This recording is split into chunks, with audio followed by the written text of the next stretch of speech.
Hello and welcome to Geek History Lesson. I'm Ashley Victoria Robinson. I'm Jason, going to retire with this beard. Inman, welcome to the Mind University. This is your podcast where we generally break down one character or construct or movie or comic book from pop culture in less than an hour and tell you all about it. But today it's going to be a little bit different. How's it going to be different, Ashley? Well, it's going to be different because we have been talking a lot of Wolverine and Wolverine-adjacent characters this week. And because you keep demanding it on Twitter, here is our Old Man Logan / Logan the Movie review and comparison. And we have a pretty amazing guest today. We are joined by Collider host, voice actor, and geek extraordinaire, Mr. John Roca. Welcome to Geek History Lesson, John. Oh, thank you. I'm so excited to talk about this. I'm so happy when you reached out. So let's do it. Let's go cut up some Hulk babies. Yes. So like I said, today's a bit of a divergence from our normal format. On this episode, we're going to be reviewing and comparing 20th Century Fox's new movie, Logan, which I'm sure all of you have seen, and the Marvel Comics storyline, Old Man Logan. If you are unfamiliar with either, you might want to pause the podcast right now and come back later because there are major spoilers ahead. You have now been warned. It is not my fault. Don't tweet at me. Major spoiler warning. If you're going past this point, we're going to ruin the entire movie of Logan for you, and we don't want to do that. Yeah. So just stop. All right, you're back. Welcome. I'm so glad you went and saw Logan. It was good, right? Yeah. All right, let's talk about it. Okay, so we are going to start, of course, with Logan because it's the thing that is on everybody's mind. Logan is a 2017 film from 20th Century Fox, directed by James Mangold, written by Mangold, Scott Frank, and Michael Green, starring Hugh Jackman as Logan, Patrick Stewart as Charles Xavier, and introducing Daphne Keane as Laura without a last name. In the year 2029, mutants are on the brink of extinction due to a virus created by the Transigen Project. Logan, who has aged greatly because of his healing factor, going a little bit faulty because the adamantium is poisoning his body, spends his days working as a chauffeur and hustling prescription drugs in Texas. Specifically, El Paso. Right, yes. Specifically where Blue Beetle is from. He and the mutant outcast Caliban, who's actually been in 2 other X-Men movies, live in an abandoned smelting plant across the border in Mexico where they care for the senile Charles Xavier, who had inadvertently killed several of his X-Men in a seizure-induced psychic attack 1 year earlier. When Laura, the only new mutant Charles has felt in a while, needs rescuing, the 3 take off on a road trip across the American wasteland to save her. All right, so let's break this down like we usually do. We generally stick in the good, and then we're going to talk about the bad, and then we're all going to give this a rating out of 1 to 5 schnicks. Yes. Okay? So, John, yes. I know you have seen this movie twice. Ashley and I have only seen this once. Okay. John, tell us some of the good things you liked in Logan. I would have to say this is the most fully realized version of the Wolverine that I fell in love with back in the 80s and 90s. Nice. I think it's balls out awesome in terms of the amount of gore, the way that he moves, and I think the storyline and the character that's involved. Hugh Jackman was always the perfect choice for Wolverine. But the movies failed him, I think, for the most part, and this movie finally doesn't. Everything that goes on with him, his relationship, his resistance to care for someone, his resistance to help, that has always been Wolverine, his anger at having to help people, and then the exploration of the stuff with Charles, the exploration of stuff with Caliban. This is all really who Wolverine is. James Howlett, Logan, whatever you want to call him, all the versions there. And there's enough references in the film to other things that make for us Wolverine fans even more excited. And I think the connection between him and X-23, Daphne Keane, just one of the most fantastic relationships in any superhero movie ever. Very moving, very touching, very powerful, and surprisingly great. You know, I will agree with you that I think that Hugh Jackman was failed in his solo movies. Yes, I would agree. Yes. 100%. I would say So that's what I meant. in some of the X-Men movies as well. Well, I would say that, let's all agree here. Do we think X2, because X2 is definitely a Wolverine movie. Yes. Yeah, that's a great movie. And I think he gets up plenty to play in that movie, and primarily through his relationship with Stryker. Yes. I agree with you that this is probably the most fully realized version of Wolverine, simply because it's the first time we're seeing him with an R rating, because this is a man with adamantium claws that if he does anything to you, you automatically bleed. Well, it was like watching The Wolverine, where he's fighting all the ninjas in the snow and there's no blood. Yes. Like, that's cute and everything. Right. But even in the most kid-friendly X-Men comics, he's a brutal character, and it was really great to see him. He's a killer. Yes, he's the best at what he does, and what he does is very nice. Just kill people. It was nice to see that fully realized on the screen, and I think this is Hugh Jackman's best performance as Wolverine to date. Agreed. And he hasn't had a ton to do as Wolverine with maybe the most emotional depth in the past, and it was nice to see him get a chance to do some real people acting. Well, let's back that up a little bit there, because I think we all felt pieces of flesh burning off when he was confronting Jean Grey in X3, The Last Stand, and I think we all felt the same pain. Yes. Watching that scene. Watching that movie. Well said. One of the things I do you want to bring up anything? No, good? go ahead. One of the things that I specifically want to point out is I think that this movie has one of the best opening scenes of a superhero movie ever. Yeah. The scene, like just seeing him waking up drunk. We're hearing the noises. He walks outside, and all these dudes are trying to steal his tires. Or was it hubcaps? I can't remember. They're trying to steal the hubcaps. The hubcaps, They're trying to because they're chrome. They're trying to take and the then nuts off. They shoot him. They shut him. And then he basically goes berserker Wolverine. But then we also see that he's not as good as he used to be. And it's an interesting thing that I didn't quite realize until about 3/4 into this movie, because, I just thought, like, Wolverine being drunk was, the kind of the cliche thing that you do when somebody's washed out. But then when they revealed the adamantium poison, I was like, no, he's drinking so much so he dulls the pain. Yeah, exactly. But it was very interesting because Hugh Jackman did a very good job of playing like kind of the stumbling drunk Wolverine, which I thought was really good. But that opening scene really stood out to me a lot. I think there is an inappropriate amount of drinking and driving with no consequences in this movie, though, because he's always drinking in the car, and he's still a pretty good driver. So. And he's driving a limo. Yeah. A nice limo too. People have had complaints about this because they're saying like, oh well, how can Wolverine get drunk if he has healing powers? But this has been in the comics as well, so it's his thing to be. It just takes a lot for him to get drunk. Exactly, and the hooked on the barbiturates. But what I really liked is that yes, he does a great job playing this drunk character, but it's also believable. Men who are this old who just had this power growing up, had all this, and all of a sudden they can't make that transition into being older and losing their abilities, losing their strength, losing their. I mean, my father was he was a weightlifter in Argentina. He was a macho guy, and so when he got older and started the diabetes and all this kind of stuff, it really took away his power. And I could see it in his eyes that you want to have that strength again, and you can only have it in spurts, and it's really hard to make that transition into an older version. I thought Hugh Jackman really, really nailed it in a lot of the scenes, especially when Caliban is questioning him about his drinking, about the adamantium bullet. He knocks the mug out of his hand in frustration. That's so real and believable.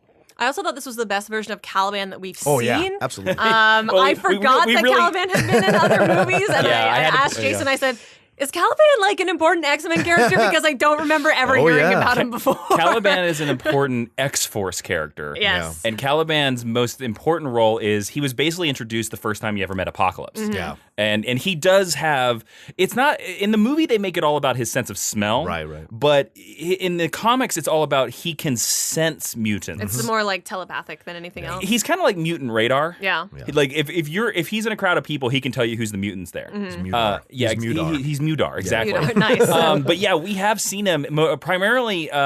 You saw him in X-Men Apocalypse last year because he was in, I believe it was in Paris when Mystique took Nightcrawler underground, and Caliban was the employer of Psylocke. And they had the actor did a weird accent, and I don't know. But I like this version of Caliban, and I also think that this is probably the best realization of X-23, certainly on screen, because she does appear in a couple of the cartoons. That's where she was first introduced. I think Daphne Keane is an amazing child actor because kid actors are real touch and go. I think keeping her silent for most of the movie definitely works to that strength. Yeah. She looks surprisingly like Hugh Jackman. I think the visual casting of her was really good, and I appreciate that they cast a martial artist because you can see her doing more of the actual stunt work than Hugh Jackman does. Hugh Jackman's stunt man actually looks a lot like Chris Evans when you catch his face.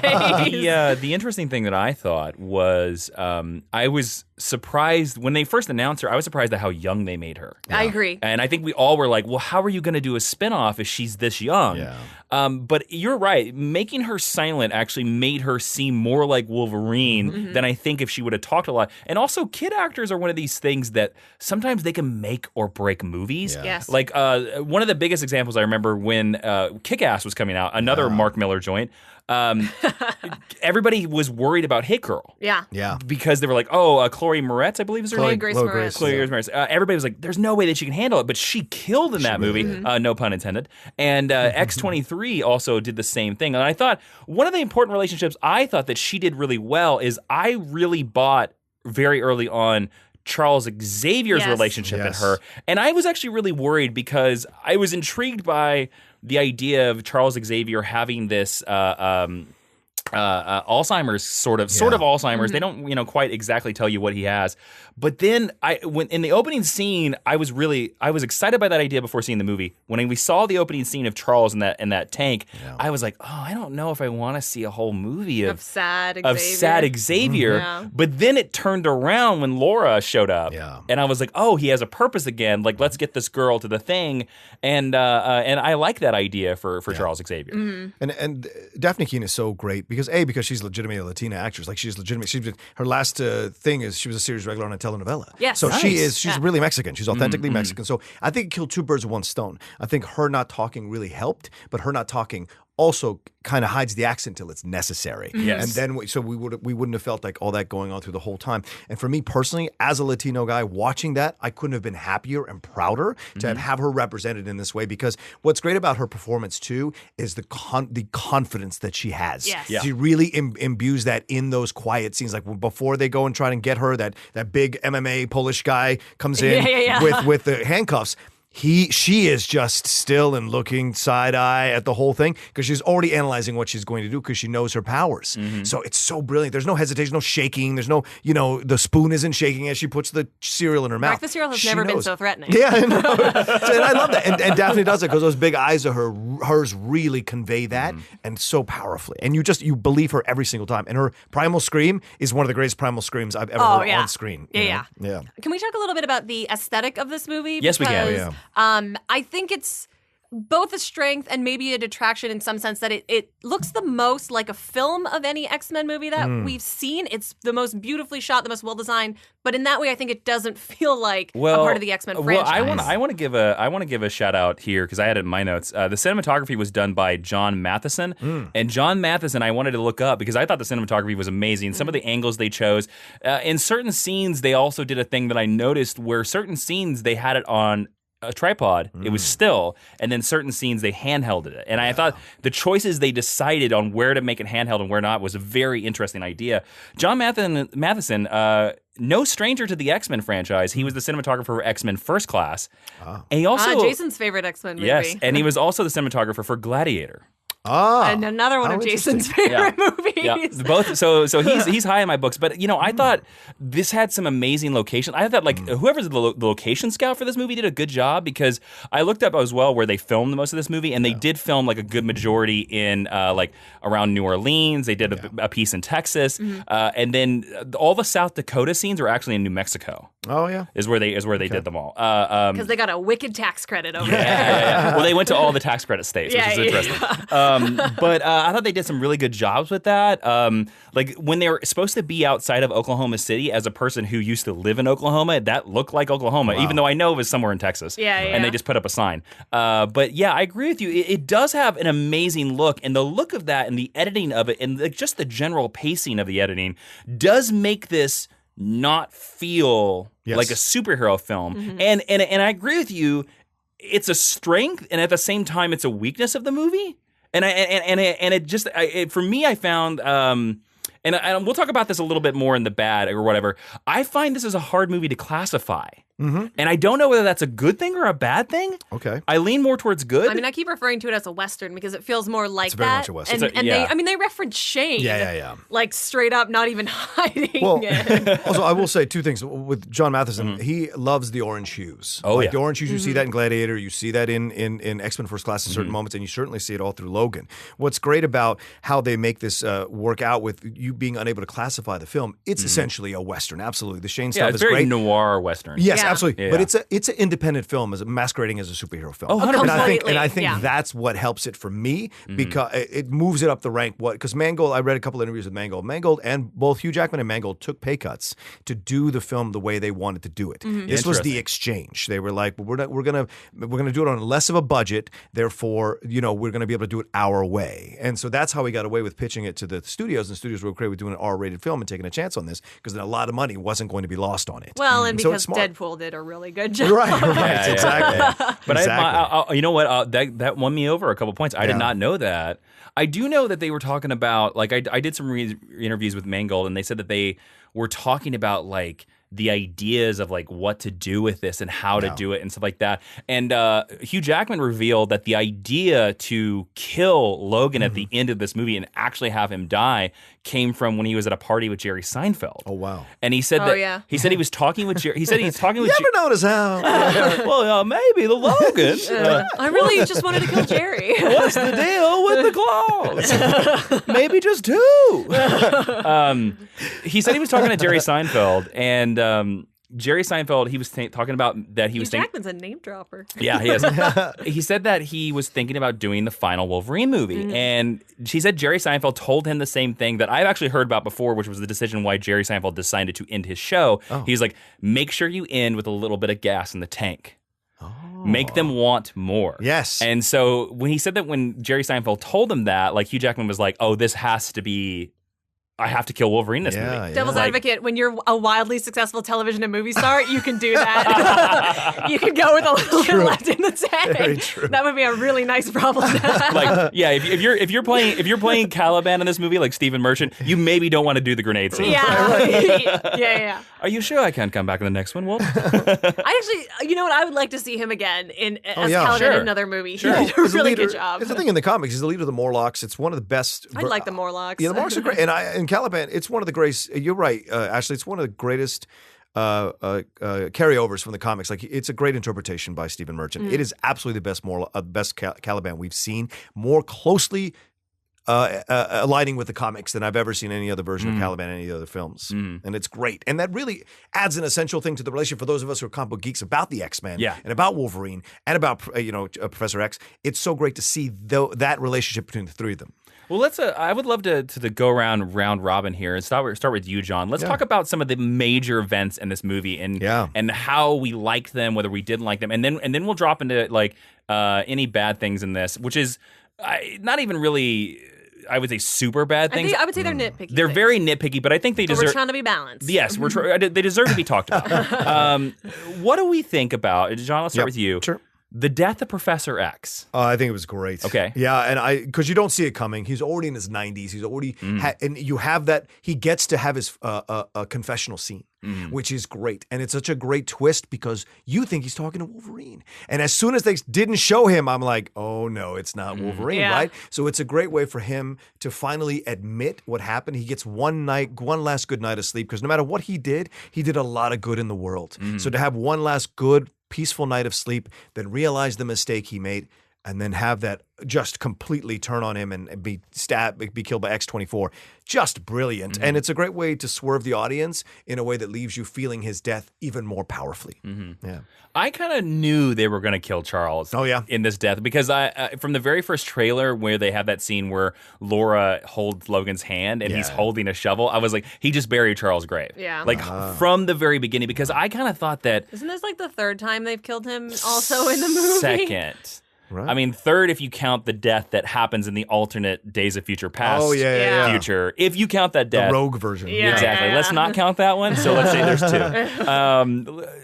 I knew it because I kind of figured that Patrick Stewart would only sign on to this movie if they killed his character. Like, I kind of figured he did it like Harrison Ford. He was like, I'll do this movie if you kill my character. Also, if I don't have to walk anywhere. Well, he gets to do that in every movie. You're going to have Hugh Jackman carry me. But, I will say that that's a strength of this movie is Patrick Stewart... I mean, he's the strength of everything, always. He's good in every X-Men movie. That's why I'm always excited. Like, he's good in any movie he does. Yep. The Emoji Movie, we'll see. Oh yeah, there you go. But yeah, I knew that death. I'm a little saddened that he got killed, like stabbed. Like he gets a horrible death. Look, we have McAvoy's in his 30s. We got 60 more years of movies from him as Professor All right, X. What'd you think about Professor X's death? I didn't find it wholly surprising. I was surprised that they had a version of Wolverine do it. I like that for storytelling purposes. But I think it was a little bit sad. I wish he would have lasted longer. I wish he would have gotten to see Eden. And then maybe like it would have been nice to have him see this new class of kids. Because it's very sad. But yeah, I liked it fine. Nice. Yeah. It's got a little, what is it? Got a little, Moses? It's got a little Moses vibe to it because Don't get to see the promised land. Yeah, Moses didn't get to see the promised Yeah, land, you know, same thing. And he was leading. I was like, did they put him in a basket of rushes and throw him down the river? I don't remember. All right, let's talk about the before we get into the nitpick section, as we're going to call it, the death of Wolverine. Yeah. What do we think, John? So good. Yeah? I loved it, and I didn't see that coming. And I know there had been rumors about it, but I didn't see it coming. And I thought the way it was done, that a younger version of himself had to kill him, was so powerful. And then having her do what she had, which is so amazing, to have a child actress do the scene, shooting this person in the head. Like it is so, just all of it is just so out of what you would normally see in a superhero movie, because they always try to hew towards the PG-13 type of vibe. And the fact that they went this far out into the R was so great for me, and I loved it. And I will say one last thing about the Xavier death. That's one of the best acting Hugh Jackman's ever done, burying him. The tears, my God, they break you every time. I also love that they let us see the moment where he goes out to the truck. The truck doesn't start, and then he just starts beating the crap out of the truck. As a female, that was like such a that is such a man thing. It really is, but it's real. It's so real. Men were like, yes, that's right. That's exactly what we do. There's part of it that's like hilarious in like an exasperated sort of way. Like, here, don't break your damn truck, man. That's what we do, man. No. But for that character, it's the perfect way to channel his emotion and to tell the audience. Look, I just buried my dad. My pick him up truck won't start. You guarantee me I'm going to beat the crap out of that truck. This and then pass out. I did like that he fell asleep on the road, and she's like, well, I'm impressed that she got him into that car. Yeah, that's a good point. I'm actually surprised she could reach the pedals. Yeah. Well, what she did, if you notice when she first drives, she puts his foot down on the gas, and then she sits on her backpack. Yeah. Oh, I did not notice that. She's a smart girl. She knows. Well she knows done, what's director. up. All right. Okay, so like with the death of Wolverine, to be honest with you, they did it because Hugh Jackman doesn't want to come back. Like, I don't know if he's not going to come back. He'll come back. He said that he would come back for an MCU tie-in, which I think is him trying to be like, I want some Marvel Studios money. But I also think they should pay it. I also think that he's at a place in his career maybe where Daniel Craig is, where he's like, I'm a bit too old to be doing this every 3 years for every movie I do. These insane workouts. Yeah. I just think somehow he'll show up in Deadpool. I just think in either 2 or 3 he'll show up in 2 or 3. I think so. With that intro thing that we got. Some form. Even if he just shows up in maybe he's going to be Cable, and they're just jerking us no. around with all of these. Well, you bring that up. I want to point out, imagine. in the Ultimate X-Men universe, Cable is Wolverine. Yes, that's true. Which is I always kind of thought was cool. Yeah. But I could see him showing up in Deadpool 2 as Hugh Jackman. Oh, good point. Not that'd be Wolverine. funny. Yeah, just Hugh Jackman. And do a nice little wink to the camera instead of Wolverine. The death of Wolverine, so he dies, they bury him in the rocks, and the camera starts going closer to the rocks. I swear to God, I thought they were going to end the movie with the rock shaking. Yeah. I thought we were going to get a Batman v Superman and then cut to credits. Or League of Extraordinary Gentlemen. Yeah. I thought the end of every horror movie just the claws sticking out. It could still happen, though. Like, if they ever make another Wolverine movie, it's going to start on a pile of rocks, and you're going to see the claws come out. Like, that's what's going to happen. In the comic books, the only way to kill Wolverine is to chop off his head and remove the head from the body. Yeah. You cannot, which they did not do. They did not do, because they've said it in the comic book several times. There is a storyline where he gets his head chopped off, and they leave it near, and it's able to knead together. So he is literally unkillable. Yeah. And the only reason that he's dead in comic books right now is because he lost his healing factor. Yes. Right. So I don't know. All right, let's talk about some of the nitpicky things. John, you saw it twice. You loved it.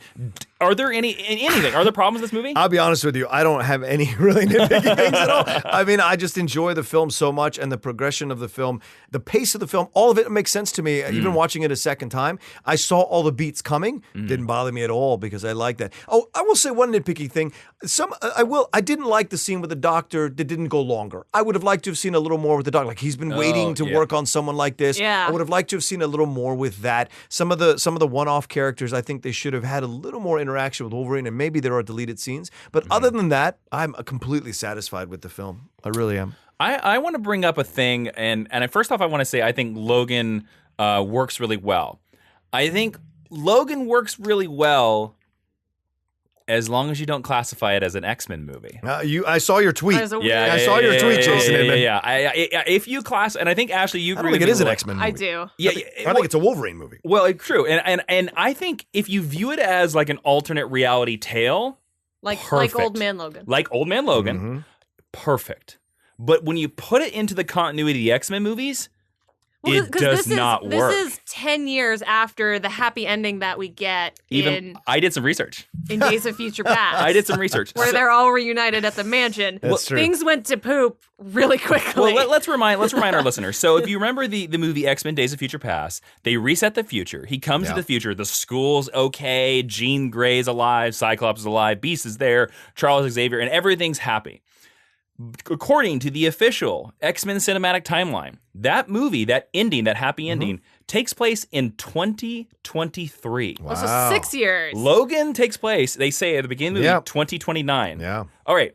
So, also in Logan, I forgot the scientist's name. Dr. Rice? Yes. I believe. Dr. Rice, played by Richard Grant. He is an X-23 comic book character. Yes. He explains that he says the line, there have been no mutant births for 20 years. Okay, here we're gonna go. This is where this breaks apart.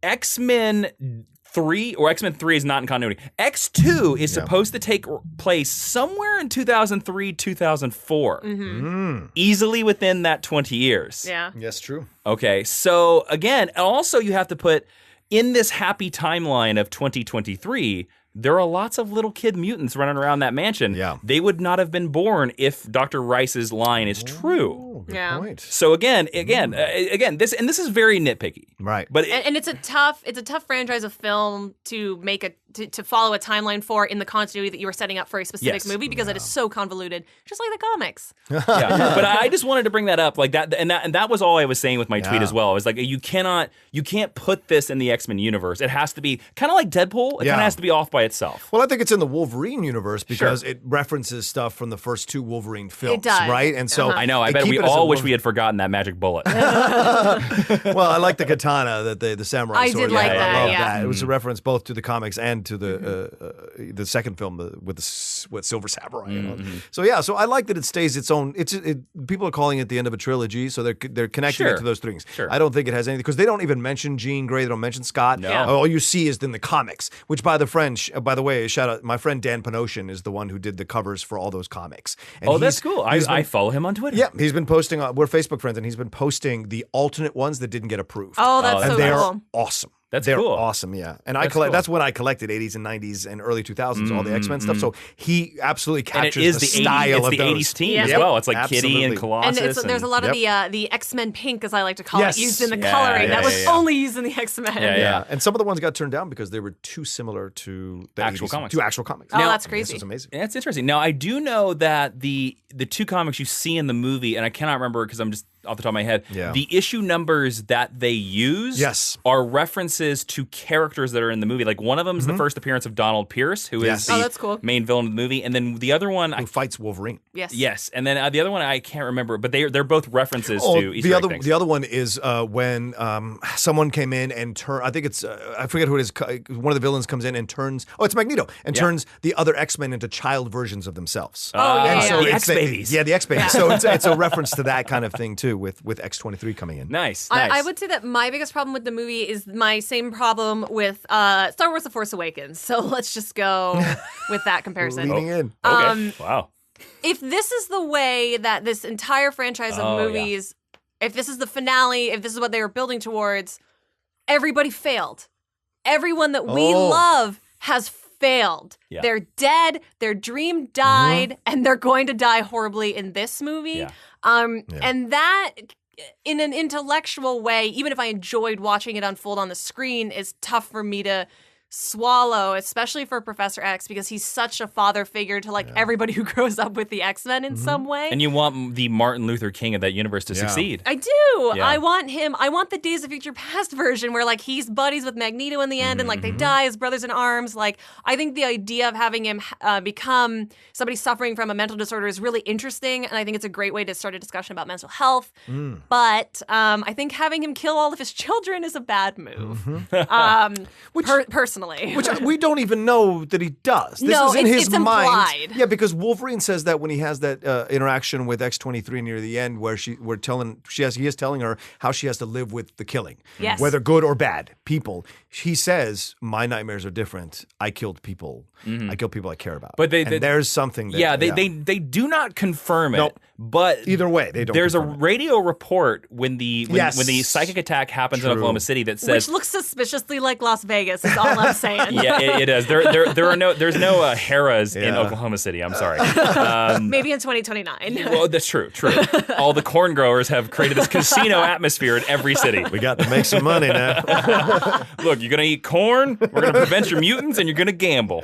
And then there's automatic robot semi trucks everywhere. Right. That was a horrible idea. Driverless trucks. And as I'm watching it, I'm like, they're gonna get in an accident, and then lo and behold. By the way, those robot semi trucks are more scary to me than Wolverine himself. Yes. I would agree with you completely. I don't want that future. No. Yeah, because they don't stop. They just honk that you're in the way and keep going. Yeah. And they run over horses. It's Come on. like everybody's an LA driver. Yeah, the horses. Oh my god. One final thing that I'm gonna point out that I didn't, and John, I know you said you were a big fan of it. I wasn't a big fan of it, just simply because I would have liked them to be a little bit more original with it.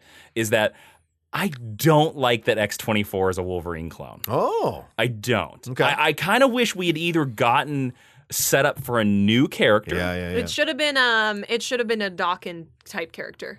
Like his son, son and daughter, like Dawkins. Or I actually think it would have been maybe an interesting choice to bring back Liev Schreiber, have him play Sabretooth. Yeah. Isn't that who it was supposed to be? Well, no, originally? James Mangold did do in an interview. He said in an interview that they were going to one of the stops, and they cut it out of the script right before filming. Yeah. One of the stops, because Liev Schreiber said that he wanted to be in the movie. Oh, yeah. One of the stops is that they were going to stop into like a bar and get like supplies from Sabretooth, and because he said he wanted to do a scene where like these dudes were both so old that they didn't care about fighting anymore. Yeah, they should be. That would have been awesome. Yeah. That would have been awesome. But at the last second, James Mangold said that they cut it out of the script, and Liev Schreiber was going to fly in to film it. Sure he was. They cut it from the script because they said that they wanted to make him seem like Wolverine was truly alone. Yeah. And they didn't want it to like imply that his brother was still out there. So, Yeah, but just because they're brothers, they wouldn't be friends. I actually It's think not like they're coming over for Thanksgiving. I think the idea of that scene is amazing. I Yeah. do too. I would have loved to see it in a special features. or something. Yeah. I wish, Absolutely. but they apparently they did not film it. So, but yeah, I would have rather like a new character. I think like a mind wipe Sabretooth, but to see a de-aged Hugh Jackman, like to He was a me, little shiny. well, I thought it brought up the idea because a big theme of this movie is like I'm old and I'm tired. Yeah. Right. I'm too old for this shit. This like movie Murtaugh. needs Yeah. coffee. That kind of thing. And Murtaugh, I don't know.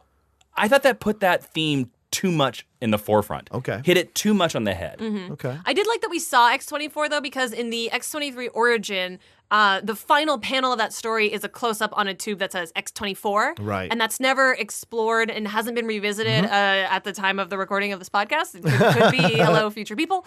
But I like the idea that we got to see what that threat was that they were building towards. Yeah. Yes. And in the comics, there have been two separate clones of Wolverine, and one was actually a zombie Wolverine. Yeah, yes. Which would, if they had gone that route, I think it would have undercut the film completely. It would have been 100%. too Deadpool. 100%. Yeah, I like this idea of I did like the idea of the X-24 because I like this idea that he has to confront his own savagery from his youth, right? Without a conscience. Who knows better how to fight him than himself. True. Right? And I think that's what made him such a worthy villain. And he does end up killing Logan in the end, even though he dies himself. Yes. He does end up killing Logan, and he is so primal. It's what Logan was trying to be. So logically, to me, it wraps up the Weapon X kind of storyline as well, because they were trying to create Logan in this way, and they finally got it right with Pierce, and it ended up going the way it went. But I like this idea of confronting your younger self, because that's what he was fighting. That's what he's fighting to recapture the whole time, and it's a way to confront. Yeah, this is what you were. Well, that's what I think. But again, I love that. That makes me think that maybe it would have been stronger with Dawkins.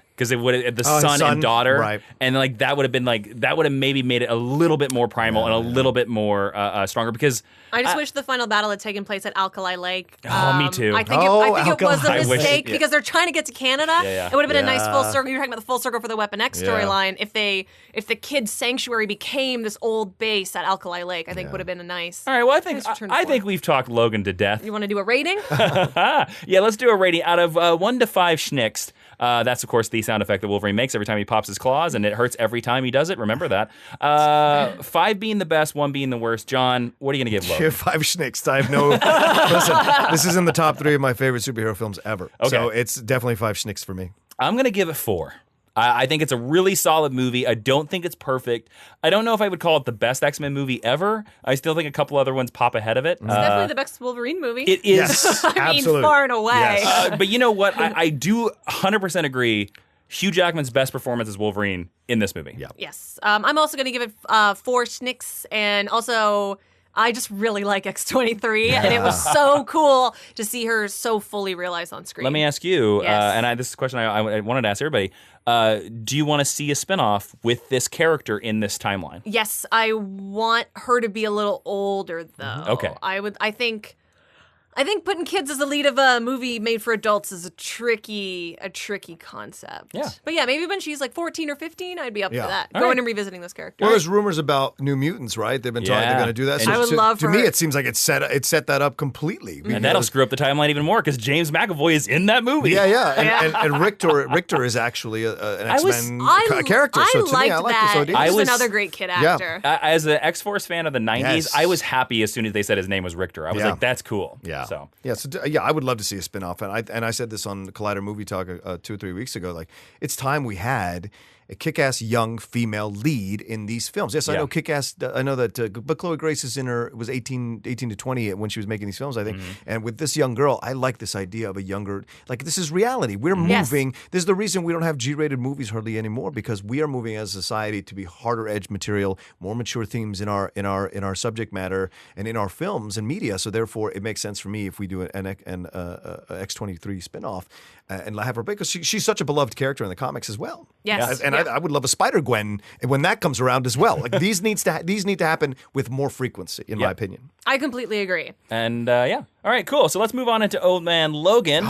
But before that, we got to talk about something else real quick. Yes, we do have to talk about something that is very near and dear to our hearts here at Geek History Lesson, and it is something that will not screw up your timeline. If you head on over to patreon.com/Jawiin, Jawiin, and throw a little bit of money our way, you can help keep the lights at the Mind University open. You can help us continue to educate young mutants about all of the important constructs of their You can universe. ensure that we build telepathic barriers that will stop Charles Xavier from killing us all. That is very true. You can get a lot of unique content over there that you can't get anywhere else, including our supplementary podcast, Geek History Lesson Extra, where this week we are delving deeper into the mind of our guest, John Roca. Oh, my Right. gosh. It's going to be John Roca on display. So Yes. come over to patreon.com/Jawiin, Jawiin. Every little dollar you give over there really helps the Mind University, comes back into the podcast, and makes sure that we can bring better guests and better mics and all the other good stuff. And thank you to all of you who donate over there already. And let's move on into the future of Old Man Logan. Now, we decided to do Old Man Logan and Logan because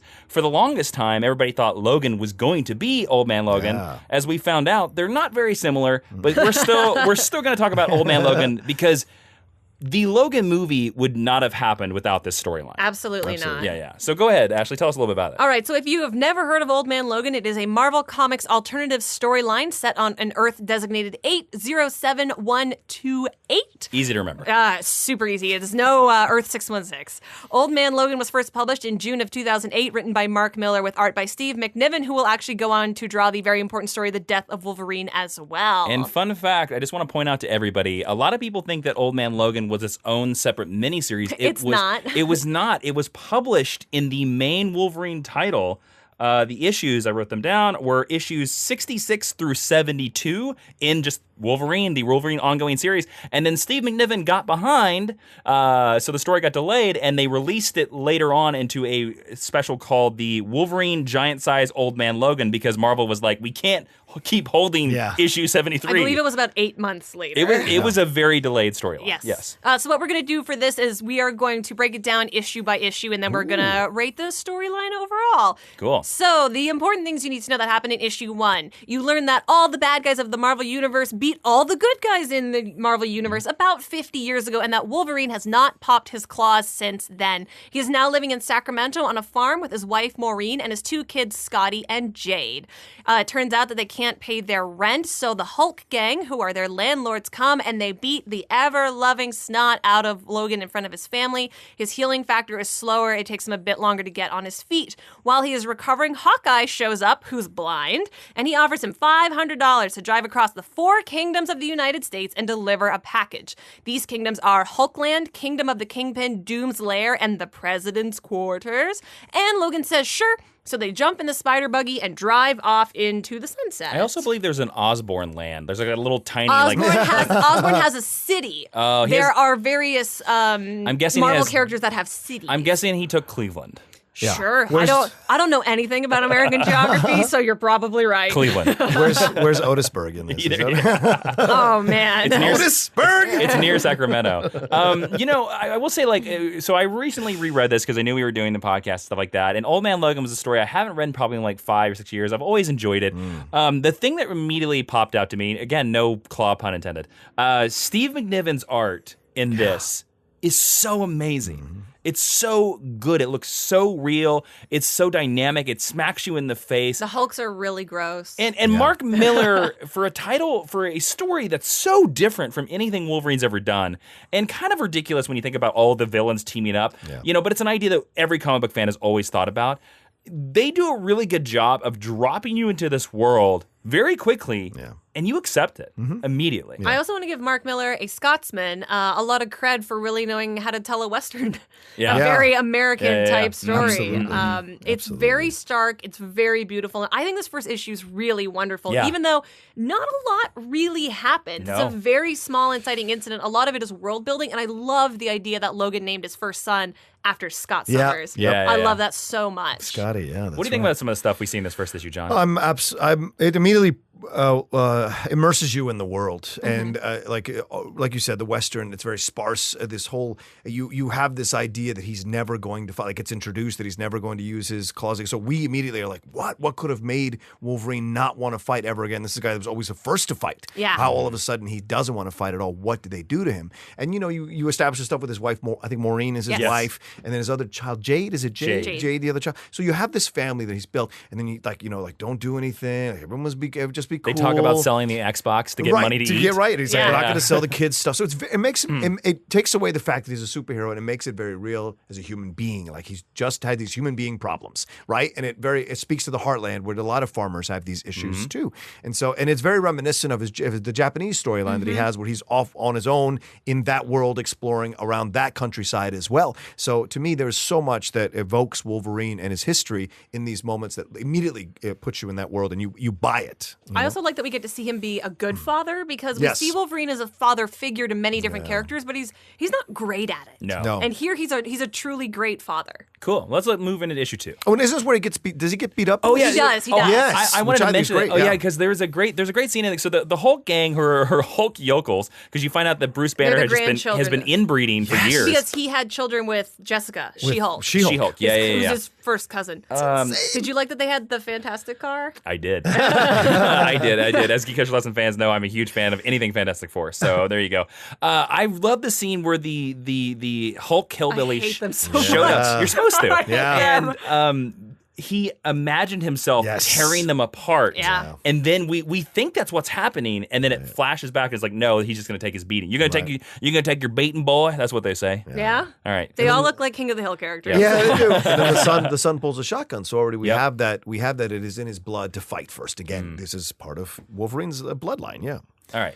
Cool. So in issue 2, the spider buggy makes it all the way to San Francisco, which is about half buried into the earth, and they found out that it has been taken over by Moloids, who are those weird little yellow guys who live under the earth and used to work with the Mole Man and showed up in FF. Yes. They are attacked there by Ghost Riders, a gang of people who paint their faces to look like the classic Ghost Rider, and Logan does nothing. Hawkeye shoots a bunch of them and makes a bunch of really cool shots, and then gets really mad at Wolverine for not helping him.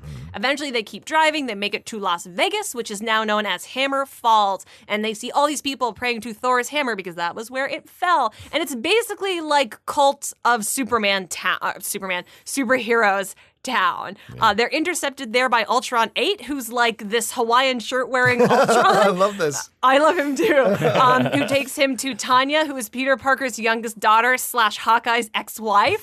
And they learn that the daughter that they had together, whose name is Ashley, has decided to brand herself as Spider-Girl and go and take on the Kingpin with her band of merry men. Issue 2 is where we definitely enter Millar's world, as I like to call it, Yes. because things get crazy. There's a bar here that's called Millar's. Yeah, as well in the things background. get weird. And But they're wonderfully weird. They are wonderfully weird, but like that is the danger and joy of Mark Millar, is because some of his stories are just terrible and some of his stories are amazing, and it's because he does these weird combinations of things, and sometimes it works and sometimes it doesn't, and luckily in this story it totally works, because I think the idea of Hammer Falls is so amazing. It kind of alludes back to the J. Michael Straczynski story where the hammer fell to Oklahoma. It's also just great to look at the backgrounds in this issue, because there's all these Marvel hero Easter eggs in what people are wearing and what Steve they're selling McNiven, and how the town is dressed up. Like, it's really interesting. And then I am such a sucker for any of these. You add a spider character. Yeah. I love this Spider Girl. In fact, we have an action figure of her. It's great. And but the one thing I'm a little bothered by is Hawkeye such a Perv? A perv that he married Peter Parker's All right, daughter? I have thoughts. Yes, go ahead. I have thoughts. All right. So I like that Peter named his youngest daughter Tanya, which I'm assuming is after Tony Stark. Who is a mentor figure to him. I think that's kind of nice. Okay. I want to know who her mother is, because she's African American. So Yes. that doesn't, to me, clearly line up with any of Misty Peter's. Knight. Great. Oh. But Peter doesn't have a classic girlfriend who's African American. That's So true. I think that's very interesting. Yeah.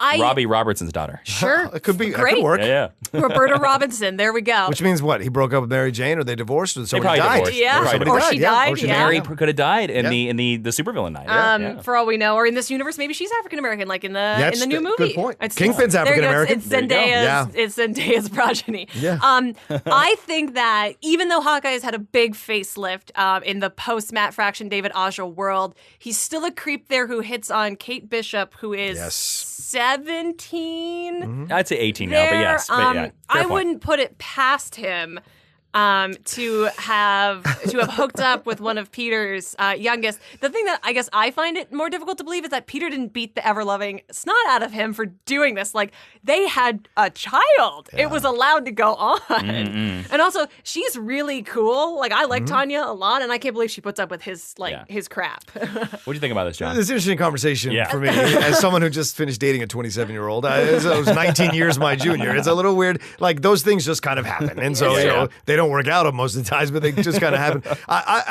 This spoke to the world that they created with Clint Bart. Like, he was always a smooth Lothario guy. Yes. Even with all his stuff, he was always able to, like, because he just didn't care. Yeah. And sometimes... I mean, he has 3 ex-wives at this point. That's what I'm saying. And sometimes women gravitate to men who just are just like level and don't care about stuff, and other times they want men to step up and step into the relationship. But he has that kind of pattern. So it's to a way, it's not a surprise in a way that he was able to hook up with her and do whatever. But it's typical him, to be skipping out on the raising, skipping out on the responsibility of it all, because he never was good with responsibility other than being an Avenger. I believe that Tanya tells him that he left when Ashley was 3 months old. Right. So he wasn't even a part of her life, really. Yeah. But now he's taking an interest. But I love this Ultron stuff. Like, I love how... Ultron 8, I would buy that, actually. Yeah, I know. I love how mealy-mouthed he is. I love he's like, well, if it's okay with you guys. I mean, I just love the way he's domesticated. He is the perfect, I would say guy that marries your ex-wife. Yes, he's that. yes. I mean, he's got the Hawaiian shirt and everything. Yeah, and hat and everything like that. Yeah, All right, so brilliant. let's move on. All right, so the next 3 issues really tie together, and they don't have a ton of events in them individually, so I'm going to combine them right here. So, okay, issue 3. The new Kingpin kills Ashley's friends in a giant arena who are new Daredevil and new Punisher. They're torn apart by dinosaurs, and then Hawkeye has Logan drive the spider buggy up the side of a building and then out into space, and then smashes into the jail where Ashley's being held at the beginning of this issue.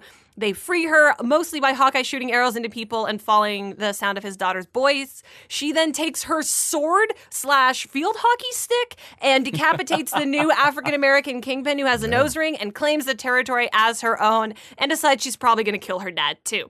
Issue 4. Oh, not probably. Oh, yeah. She's totally going to kill her She's dad. gonna. Then issue 4 picks up immediately where that left off. Logan and Hawkeye get attacked by Ashley's troops. They fight their way out of it, and they hop back in the spider buggy and keep driving. And they get all the way to another city where the Moloids pull them thousands of feet into the earth. Yeah. They destroy everybody who's been chasing them.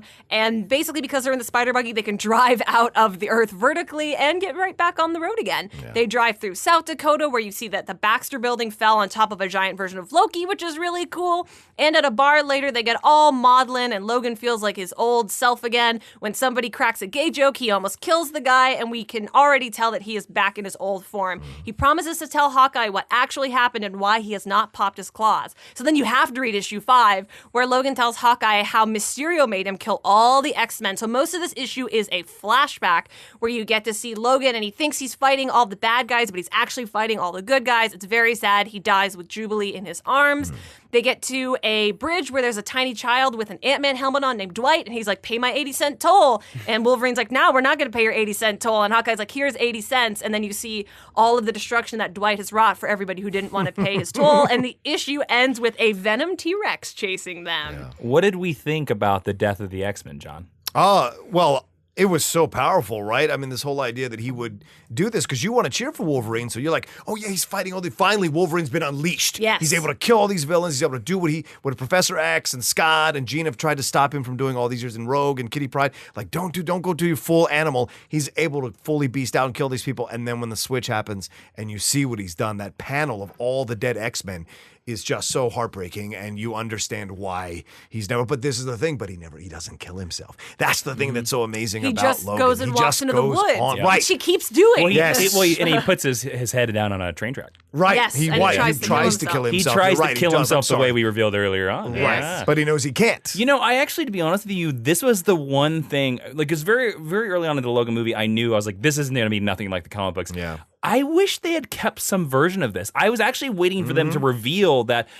Professor Xavier's weird mind seizures took control of Logan, turned him into his animal, and made him kill the X-Men. Yeah. I kind of wish they had revealed that, because I would have been like, oh, and it made it even more powerful, because that is like probably the greatest thing about this storyline is that this ending for the X-Men is so sad. Yeah. It's another great panel, too, full of Easter eggs, because you just see Wolverine in the remnants and the ruins of Xavier's School for Gifted Youngsters, and you see all the bodies of every important X-Men character that we've loved strewn around. Well, and I think they do a great job of also combining these minor villains. Shocker and all the, Scorpion and all these. They're all in there, and you're just like, wow, this is interesting how they got them all together. You have a good mix of villains enough that you, as a fan of those comics, you're like, oh, you get excited to spot them out. It's so much fun. Also, I want to point out the Baxter building floating on top of Loki in South Dakota. Comic book accurate as well, because in Jeff Loeb's Fantastic Four run, the Baxter building appeared and disappeared several times from different locations. I also think it's a neat Easter egg now, because when this was written, Loki was a nothing character who nobody cared about. Yeah. And now that Loki is such a giant part of what people perceive the Marvel Universe to be, it's really interesting that he meets his end in this way. I also think the idea of Dwight, this kid who just... I love Dwight. Who found Ant-Man's helmet. And just murders people. And he only wants 80 cents. It's because he's a child. Well, yeah, but him only wanting 80 cents is the thing that makes... Because this tale is insane. Yeah. And we're about to, we're jumping into Venom T-Rexes, Yeah. where the Venom symbiote has taken control of a T-Rex. Well, I love Hawkeye has this really throwaway line where Logan's like, "Why are there all these dinosaurs?" And he's like, "Well, they were all the rage a couple years ago, but they're really hard to keep in one place. So they Yeah. just roam the wilds of the United States like they From the used Savage to." Lands. Yeah, Yeah. from the Savage Lands. Yeah, exactly. But like the idea of like Dwight only wanting 80 cents like brings a nice little piece of reality in this insane tale. And I love that they've traveled all the way from California, and Hawkeye has kept this 80 cents in his pocket. Yeah. Where I At don't know if I least. mentioned this, Yeah. but Hawkeye's driving for most of this, Yeah. and he's blind. He's blind. Yeah. So Well, he says in I think the very first issue, he just tells your job is to navigate and to make sure we don't drive off a cliff, well, no, which they do. Well, no, Yeah. he doesn't say they're on a cliff. He says this. He's like navigate and then tell me to swerve if there are any potholes. Oh, That's yeah, what he says. Yeah. And you're like potholes. That's all you're worried about. And the whole time we have this mystery of what's in the box, right? What's in the box? Yes. We don't know what's in the What- box. what They is keep Hawkeye referencing what it transporting? is. Yep. Drugs, I think whatever. from issue 3, they sort of like MacGuffin you into thinking that it's drugs. Yes. Yeah. Because that's why the Kingpin, not the Kingpin, I'm sorry, the Ghost Riders Yes. want it from him, even though they don't. That panel of the Malloids eating all those people and like the smell and everything like that, Yeah. all of Yeah, that, yeah. I thought that was really to let you know the darkness that is this whole series. Well, it was also an right? interesting idea because those villains are silly, goofy Silver Yes, Age Marvel they villains. No, but I like them that way because in FF, there's 3 of them that join the school and they're like really cute and they wear Yeah. dresses and stuff. Well, now you know the reality. Yeah. Oh. They have a taste for human flesh. But they're or so superhero cute. flesh. They also, Steve McNiven draws them creepier here Yes. than they've ever been before because yes. they're usually kind of adorable. like All the right, Morlocks. let's move on to the end, and then we can talk about all the conclusions of everything. All right. So in issue 6, Wolverine and Hawkeye fight the Venom dinosaur, but they're rescued in time by Emma Frost and Black Bolt, who gets a really, really amazing appearance.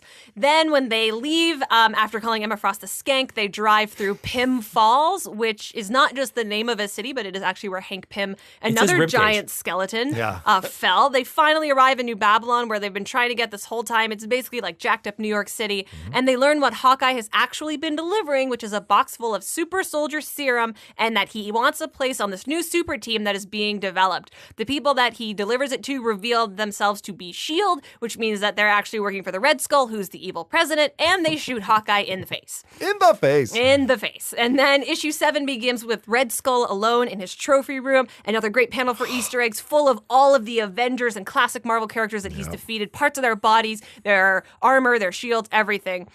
Logan and Hawkeye's bodies are brought in, and of course, Logan pops back up to life and kills the Red Skull by decapitating him with Captain America's shield. He then steals Iron Man's armor and flies all the way back to Sacramento and learns that the Hulk gang killed his family because they were bored waiting for him to come back with the money. At the end of the issue, Logan pops his claws and finally becomes Wolverine once again.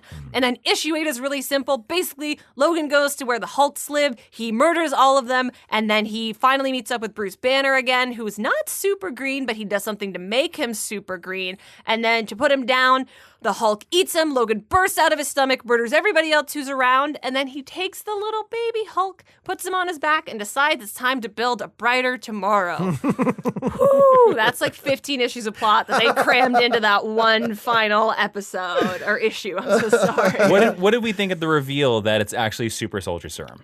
I love it. I Yeah. think it's really clever. I thought it was great. And it played into the Red Skull stuff too. Red Skull being that panel where Red Skull is shocked that it's the shield, the Captain Yes. America shield. No, that is so awesome. And then to have him decapitate him the way he did. the was cover so- the cover for that issue Yeah. is the Red Skull wearing Captain America's mask. Which is Which so creepy. he's wearing Yeah. throughout that issue, and he's talking to, I don't know, Hans or Franz or his evil Nazi cohort, yeah. and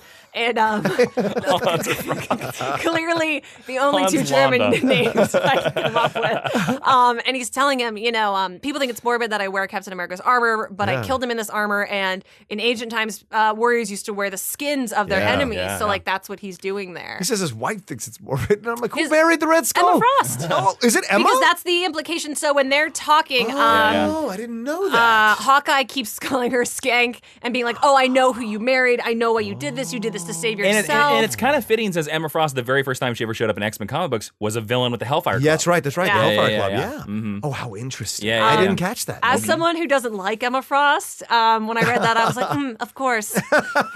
Although I think the use of Black Bolt in this great. run is really, really incredible. Yeah, yeah.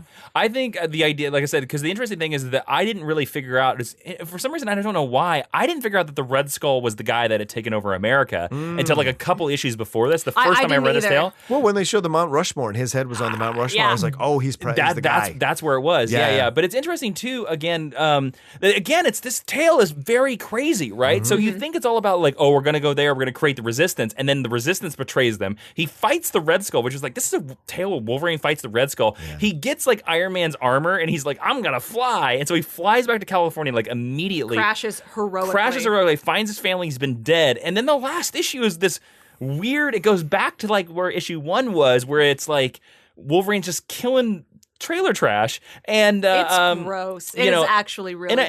And I don't mean trailer trash is offensive. By the way, I grew up in a trailer, so I love I have to qualify that. I'm one of your kind. I don't know. We had a listener. I went to Cracker Barrel. Oh yeah, we made a joke about Australia, and someone called us racist. Somebody called us quite a racist while. against Australians, which I don't understand. You can't be. So we're not being racist against trailer trash. I am one of your kind. So Wolverine's going to come after you. the tone shifts in this are very interesting. Yes. Like the last issue, and I don't know whether the delay is the reason for why the last issue is so different or anything, or whether Marvel was like, maybe the idea of this, because it does feel very compressed. And it almost feels like this storyline could have been 10 issues, could have been 12 issues, and we could have unpacked a little piece, like more of the Red Skull, more with getting back to the family. I think more with Bruce Banner, because this old version of Bruce Banner, even before he hulks out, Interesting. doesn't feel like anything you've seen from this character before. Like Bruce Banner is this gentle, thoughtful, scientific man, and like what happened that made him turn? Gamma. Yeah. Well, yeah. Gamma. Well, I wonder too. I wonder if because they were behind, if the Marvel editorial staff said, "Okay, because of his giant size, we're only giving you 90 pages to finish the storyline. You figure it out." It's actually only 32 pages 32 of pages, story. yeah. Oh, the okay. rest of it is process art and interviews. Oh, so it's only 32 pages. So it's only 4 extra pages. Okay, so they gave him like one An issue. yeah. Like I think that's what happened. That. I think it was supposed to go 10 probably, and they were like, "Sorry, bro, you got 1. Yeah. This is too long." But it's still strong enough that I think it works. But It does. I would be very interested to see what changes the storyline if we get 2 extra issues in there. That's why I'd hate to contradict my hosts here, but I absolutely love it No, because please. this is absolutely my Wolverine, which is what I liked about Logan and what I like about here in Old Man Logan in this issue, because he tears everybody to pieces, and that's the Wolverine I love. That's the Logan I love, because I'm very much a big fan of revenge stories. Yeah. And so as soon as he found his wife and his children killed that way, and that neighbor of his comes up and goes, "No, don't be causing any problems now. You just bury him nice and just don't say anything." And there's other Give him people a to think good about. Christian Give him a good burial. Christian Yeah. burial. All that kind of stuff. And of course, those are shades of stuff that appear in Logan. So it's great, those references. But when he does that, and then he your face, and because if there's anything that Wolverine does best, it's revenge. And so when he goes and cuts, and when you see like the mouth is cut off and everything, and the water, all that stuff. I think I love it. One of the best scenes in the entire comic is the build up to the first schnick. Yes. Like it's such an amazing build, Yeah. and you're just like, man, I've been waiting 8 8 issues issues for from this. the finally Oh fight. man! Yeah. By the way, fun fact: I just want to point out to everybody that at the time Mark Millar was writing the storyline, this storyline connects to 2 other storylines. Oh. So Mark Millar, at the same time he's writing Old Man Logan, was also writing Fantastic Four, and he was also writing this miniseries called Marvel 1985, which is about this little boy who enters the Marvel Universe. Now, in Marvel 1985, this villain is introduced. This villain is also introduced later in Fantastic Four as supposedly a guy who mentored Doctor Doom, and this is the villain that supposedly gave the Red Skull the idea to bring the superheroes together and created the whole catastrophe. Yeah. Now, it ties in even further. Old Man Logan takes little baby Bruce Jr., walks away, and he says, like, "Oh, we're going to take back America." Fantastic Four at the time, Mark Millar was writing a storyline about how Reed Richards figured out that the world was going to die. The death that was coming in Old Man Logan. And then this team shows up from the future. And in the future, there's this team that show up and they were like, "We're from the future and we're going to make sure that you don't do this, Fantastic Four. You're not going to kill the world." On this team is a Hulk. And at one point in the story, Sue Storm goes, Bruce Banner, why are you doing this? And he was like, excuse me, I'm Bruce Jr. Oh. And then there's been this man called the Hooded Man in the storyline that was part of this group. And the entire storyline, you never got to see his face. He's just in a hood. And then when the Fantastic Four start fighting him, he goes, schnicked. And it's Old Man Logan from that storyline. So like I said, it all connects together, and it's interesting how Mark Millar weaved this story, this 3-piece storyline into Old Man Logan. I just wanted to point that out to you because, like I said, I think it's interesting that this is not just a singular storyline; it's tied into this other stuff. That's great. Yeah, I like that too. Yeah. All right. So, what do we think about Old Man Logan overall? Rating out of 1 to 5 schnicks again, John.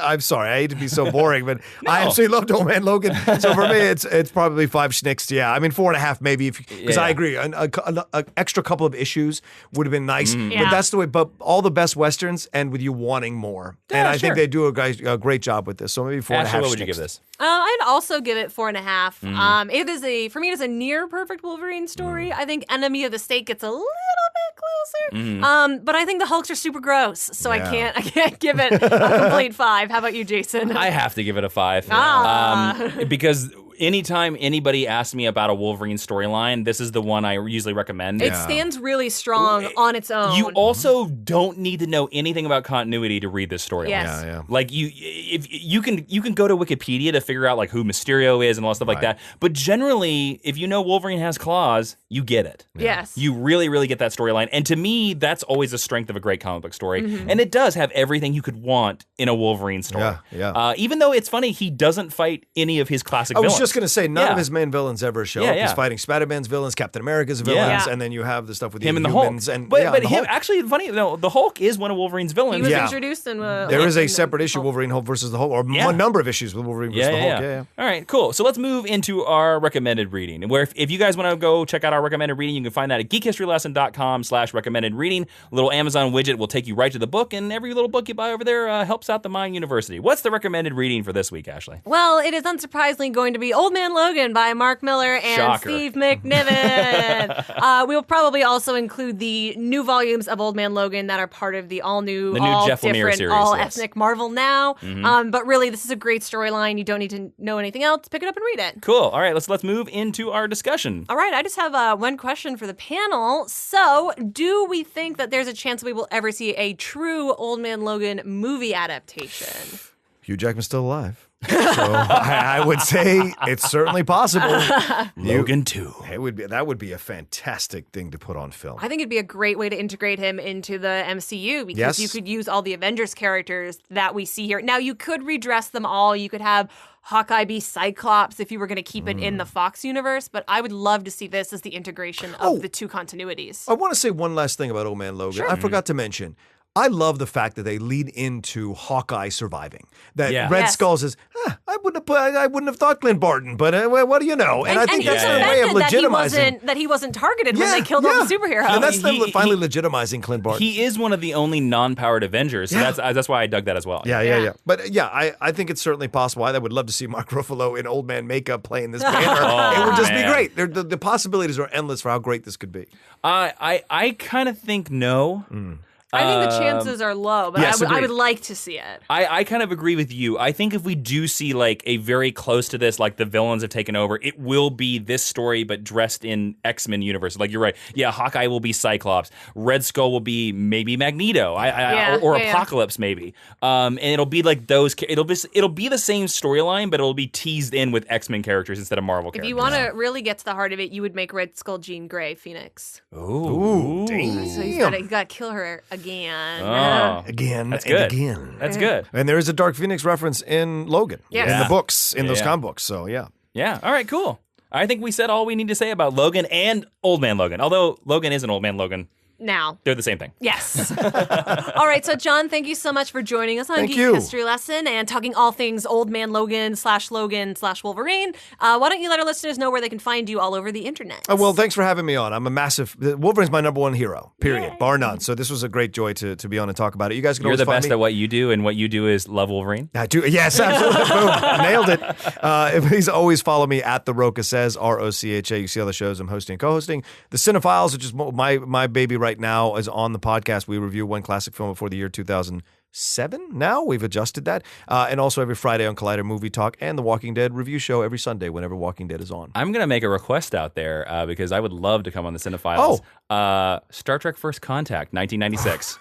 Done and done. Let's do it. We just did Mance with Khan, and that was awesome. I know. That's okay, made me a little jealous. First Contact's great. First Contact's my favorite Star Trek film, so let's do it. All right, done. All right, so that ends the lesson, guys. Don't forget you can always find us on Twitter. Where at, Ashley? At GHL Podcast. And on Facebook as well. Where? Facebook.com/Geek History Lesson. And that's where you can do the lesson suggestions. That's where Old Man Logan was suggested to us by a couple people who had this idea. So if you guys want us to compare, like, you know, a movie that happened to a comic book storyline and like kind of contrast and do more discussions like this with guests, those are the perfect places to do it. Exactly. And as well, you can find this show on iTunes, Stitcher, Audio Boom, all the places that you fill your ear holes, not air holes. You can fill your ear holes with podcasts, but I wouldn't recommend it. Your ear holes mainly. Go find there, subscribe to us, and leave us a review on all those places because it helps other listeners find the podcast just like you. I'm Jason Justice Inman. I'm Ashley Victoria Robinson. And Mr. John, the champion Roca, would you please close out this episode of Geek History Lesson by giving a small message to our ex-students? Oh. Ex-students, please. Always prepare, always fight in the battle room, and always stay level because you never know when your time is coming.